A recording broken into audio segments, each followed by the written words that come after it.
जी अस्सलाम वालेकुम वरहमतुल्लाहि वबरकातुहू। जनाब भाई माशाल्लाह 3 बकरा की लाट आ गई ने 2025 की कुर्बानी ते लगन वाले माशाल्लाह 6 तो 7 महीना के माशाल्लाह पठोरा की लाट ही ने ते माशाल्लाह बिल्कुल बरीक पशम चौड़ी छाती दे विच ने और गोश्त दा बड़ा माशाल्लाह पठोरा ही ने और माशाल्लाह चंगे हाइट कादे च छोटे मोटे हाइट कादे बिरा बिल्कुल नहीं समझना 31 तो 32 इंच माशाल्लाह की हाइट ने और 6 तो 7 महीना का माशाल्लाह पठोरा ही ने। वेखो जी चंगे हाइट कादे विच ही ने और डिमांड ही बिल्कुल जायज़ और मकूल हो सी। हालांकि तुहानू भी पता ही जो पठोरे मंडी चले जाए तो कम अज़ कम 65-70 हज़ार रुपये तो घाटे पठोरा कोई नहीं मिलना जिमें माशाल्लाह हुसन है और खूबसूरती है। लेकिन बिरा अपना रेड नहीं होना बिल्कुल जायज़ और मकूल होना ही ने तो ला बिरा हुसन और खूबसूरती की माशाल्लाह की ने ब्लैक मक्खी चीना माशाल्लाह पठोरा ही ने 6 महीने की उम्र ने 31 तो 32 इंच की हाइट ने बिरा और खूबसूरत फेस ब्यूटी दे ने और चंगी झालर और बिरा वो बकरे पे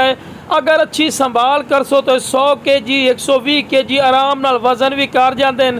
तो अज तुहानू वेखो जी हज़ारा रुपये च पठोरे मिल रहे हैं। अगे जाके बिरा ये पठोरा इकला 1.5 2 लाख वाला बनने वाली माशाल्लाह चीज़ है पे तो लो बिरा आखिरी नंबर पर माशाल्लाह पठोरा आ गए ने खूबसूरत फेस ब्यूटी दे ने वाइट अख दे ने चिपटे सिंग वेल जबरदस्त और यदी उम्र बिरा 5 महीने ही ने पे। ठीक है बिरा अगर जिस बिरा तीने पठोरे चाहिए जनाब स्क्रीन दिते नंबर ते राबता करके मुनासिब कीमत ते लै सकते हैं और डिमांड ही अपनी बिल्कुल जायज़ और मकूल हो सी। जेड़ा बिरा पहले कॉल कर सी इंशाअल्लाह अल्लाह के फजलो करम नाल बिल्कुल मुहब्बत वाला रेट भी लग जासी और फायदे च रासी ये बिरा ने फायदे का सौदे बिरा लख रुपये की चीज़ा बनने वाली इंशाअल्लाह।